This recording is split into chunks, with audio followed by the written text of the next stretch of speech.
Sir मैंने fistula की surgery 2 महीने पहले ही करवाई है, अब वो फेल हो गई है। आप ये कह रहे हैं कि 4 सूत्र से ठीक हो जाएगा, बताइए कैसे ठीक हो जाएगा? ध्यान से समझ, मैं पेपर पेन पे समझाता हूँ। देखो, ये तुम्हारा है बटक्स, ठीक, ये एनल का रीजन है। अब क्या है, ये तुम्हारे को यहाँ से पास आ रहा है, ठीक है। अब इस बटक में ये एनल के रास्ते में यहाँ से ये जो एक रास्ता बना है जो कि तुमको क्या कर रहा है, यहाँ से पस बाहर आ रहा है, ठीक है। अब जो ये रास्ता है ये ठीक एक रिफिल की तरीके है, जैसे ये पेन है और पेन के अंदर रिफिल है ना। तो ये जो रिफिल है ये हो गया आपका पस वाला रास्ता, और ये जो बाहर जो तुमको दिख रहा है, ये जो पेन जैसा दिख रहा है, ये तुम्हारी मांसपेशी है। मांसपेशियों में तो जो भी तुम दवाई दोगे वो सारी दवाई काम करने वाली है, लेकिन मांसपेशी के अंदर जहाँ पे ये पस भरा हुआ है, जहाँ वो खाली जगह है, वहाँ दवाई कैसे पहुँचाओगे? मतलब कि ये बटक्स के अंदर वाले इस रास्ते में आप दवाई कैसे पहुँचाओगे?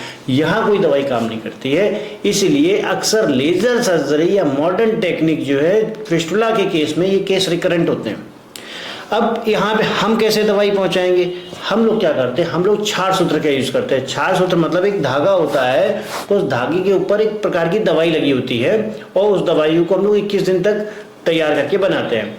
अब वो जो दवाई होती है उसका काम होता है कटिंग करना और हीलिंग करना। हम केवल क्या करते हैं, ये जो बाहर का रास्ता है, इस रास्ते से दवाई को अंदर डालते हैं, और जो लेटरिन के रास्ते में अंदर जो रास्ता बना होता है वहां से उसको बाहर निकाल लेते हैं और थ्रेड बांध देते हैं। अब बेसिकली दवाई कहाँ पे लगी है? धागे के ऊपर, और वो जो धागा डाला है वो उस खाली एरिया में डाला है जहाँ पे पस भरा हुआ है।